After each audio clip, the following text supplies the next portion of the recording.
Do more property deals without the need of loads of cash. So in this video, I'm going to explain some creative finance techniques that allows you to do bigger deals, even smaller deals, but predominantly for me and my mentees, it's bigger deals without having hundreds and hundreds of £1,000s of cash. And quite often, these deals are often around the £1 million mark. Now, you can utilize the same techniques on smaller properties, and again, my mentees have, but I thought I'd go through the bigger examples to expand your mindset. So in this video, I'm going to go through lease options, exchange delayed completion, buying in segments, vendor financing, and share purchase agreements. These are all creative deal techniques that I feel really help you accelerate the growth of your portfolio. So if you're struggling to find below market value deals, recycle your cash. Do the famous BRRRR and recycle that cash and go again. So you've got a specific pot and you keep wanting to push it through the system by adding value, getting discounts, etc. We can do this with a thinner margin through a lot of these techniques. So let me explain top line all of these techniques so you can see whether these might be for you. Because I find a lot of people get stuck over analysing deals. Yet in reality, there's far more than just the price point that can make a deal stack for you and therefore accelerate the growth.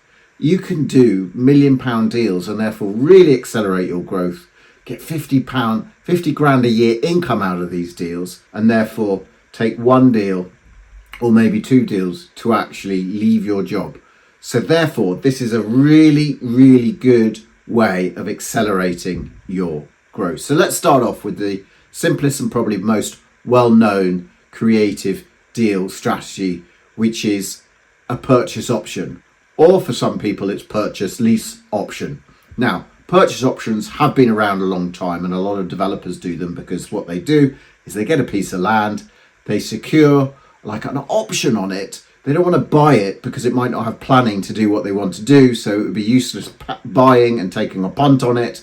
They want to de-risk and therefore they go, I tell you what, I'm going to apply for the planning, I'm going to secure the land, and I'm happy to pay this price if we secure the land. Why does the seller do that? The seller does that because he's probably going to get, or she's probably going to get, a better price for that land by allowing someone to do this. So the developer goes in, applies for planning, secures planning, exercises the option, or even sells on that option to someone else. So that is a purchase option. Now, if you're doing that on a building, you could do a purchase lease option. So this is really good for businesses that, for example, this is good for property investors and businesses alike. So if you're a trading business, maybe you rent somewhere, but if you put in, look, I want to rent it with an option to buy in the future, you're taking out a lease, but then you have that purchase option as well, and therefore you can buy this building in the future.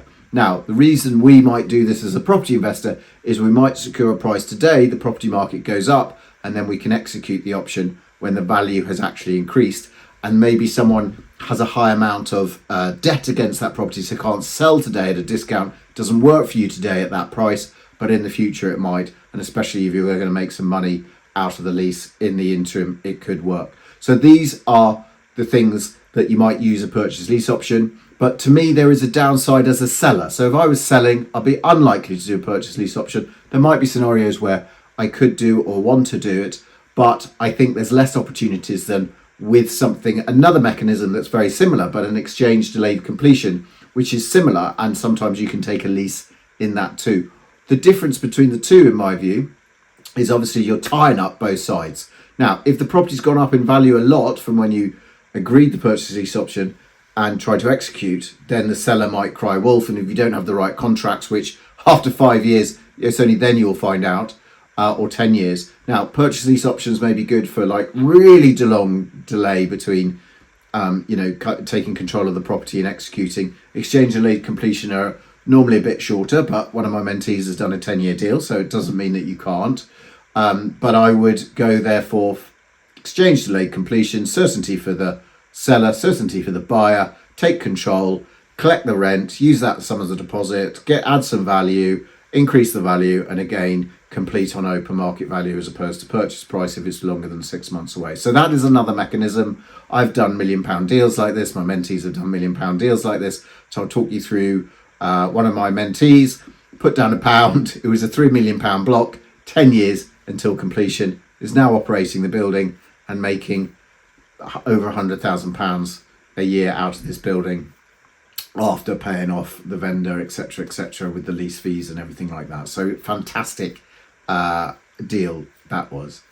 Then we've got buying in segments. Now, why might you buy in segments? I.e., maybe there's a landlord selling a block, selling multiple blocks, selling a portfolio. And again, if you only have a small amount of money, i.e., if you're doing a £3 million portfolio deal, you'd probably think that you need £1 million to buy that. Well, in actual fact, if you exchange on the lot, so we're utilising several techniques, buying in segments, and you can add value to each property, you can do a BRR as we go through in stages. So I helped construct a deal for another couple of mentees that bought, I think it was a £2.75 million purchase price HMO deal that they increased the value of, and we just pushed the same deposit, but by the way, they used a second charge on another building they had to produce most of that deposit, and we kept pushing it through. So they increased the value, recycled the cash, went again, recycled the cash, went again. They ended up buying a portfolio that I think in the end they got valued closer to, I think it was around 4 million, had about £3 million of debt on it. And there's various other techniques you can do as well. You don't have to end up owning the whole lot, and we can assign contracts to people and all of those kind of things. So there are some really good technical things that you can do. Well, not necessarily technical, but like some clever tips you can do to make those kind of work when you don't even have a massive discount or can't add too much value. There are lots of different mechanisms for that. So that might be, if you have a portfolio, then why not, get in touch and we'll see whether we can structure it. Because I find that people do come across portfolios but don't know what to do. I'm doing one at the moment and it's a cracking deal. There's often lots of HMOs or single lets. HMOs work really well, I find, but single lets also work, and we can see if there's something in it or whether it's one of these ones where a landlord wants too much of a portfolio.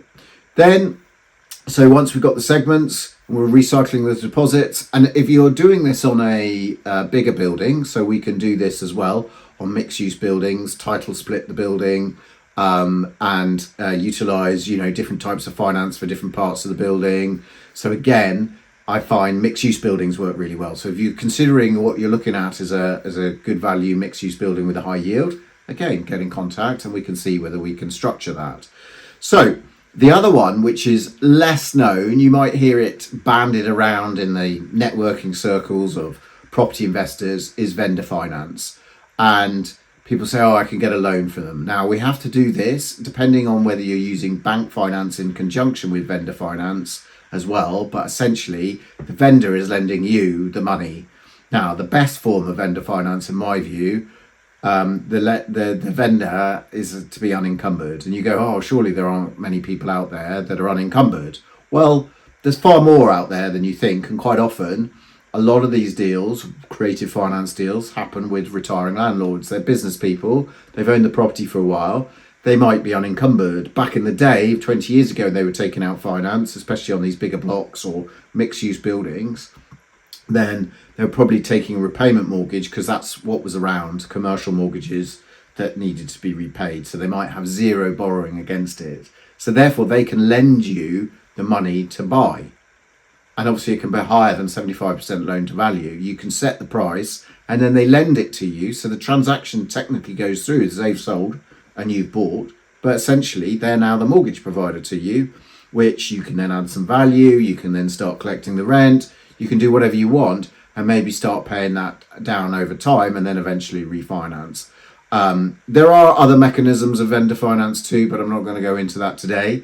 But that is essentially it. You just need to get your head around what you're doing and how to present it. All of these things, like if you just go in with a hard, like this is what I'm doing, it probably won't work. You have to approach softly, use the right words, understand their motivations, illustrate how these kind of creative deals apply to their win-win scenarios, what they need, and that this is the only way forward.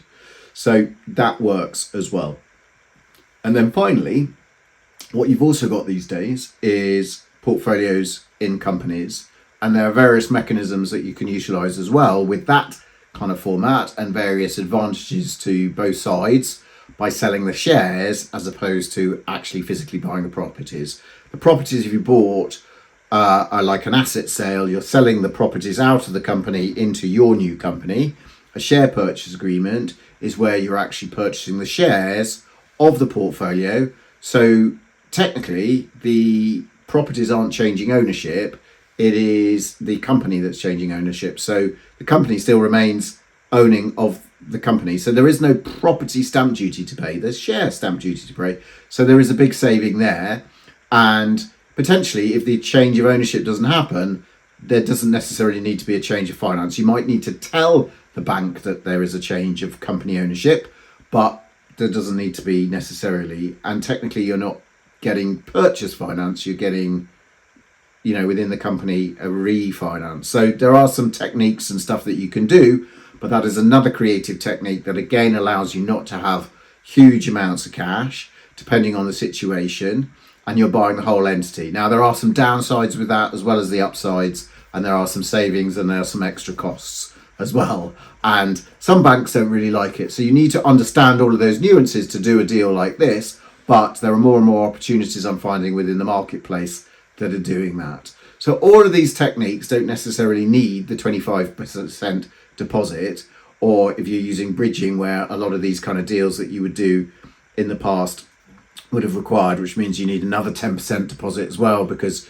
quite often it's 1% interest rolled up for 12 months. So that's another 10% or just under 1%, so it's a 10% PA kind of interest on the bridge. So you need a 35% deposit, and that's where it came from. Like if you're doing a 4 million, 3 million pound deal, like a 3 million pound portfolio deal, you might need £1 million if you're buying a lot together. But there's nothing wrong, as I said, with the exchange on the lot, complete in segments, and then you can chunk it down into needing smaller deposits and really can accelerate your growth. Because imagine all of these kind of purchases: £1 million, a £3 million portfolio, £2 million portfolio, a block of flats, a massive HMO. How much cash flow is that going to add to you? It's a huge amount.